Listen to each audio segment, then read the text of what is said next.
या न्यूज बुलेटिनचे सहप्रायोजक आहेत गोकुळ.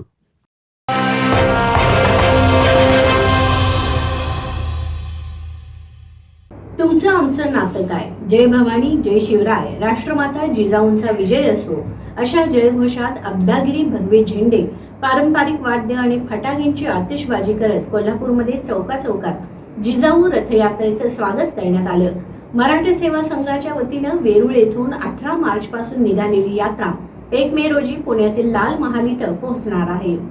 शाहूनगरी जिजाऊ रथयात्रेचं चौकाचौकात स्वागत करण्यात आलं. कसबा वावड्यातील भगवा चौकात शिवरायांच्या पुतळ्यासमोर विविध मान्यवरांनी स्वागत केलं.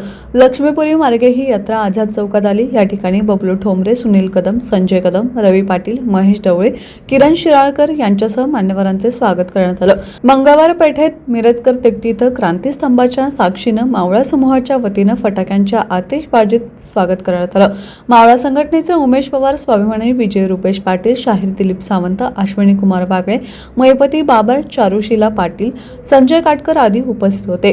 यावेळी सामाजिक कार्यकर्ते बाबा पारडे, लेखक विठ्ठल कोतेकर, आम आदमी पक्षाचे संदीप देसाई यांच्यासह विविध मान्यवरांना महाराणी तरारणी यांची प्रतिमा आणि माहिती पुस्तिका देऊन गौरवण्यात आलं. ही रात्री उशिरा यात्रा बेणखामी गणेश मंदिरामार्गे दसरा चौकात आल्यावर त्या ठिकाणी जिजाऊ प्रेमींनी तिथं स्वागत केलं.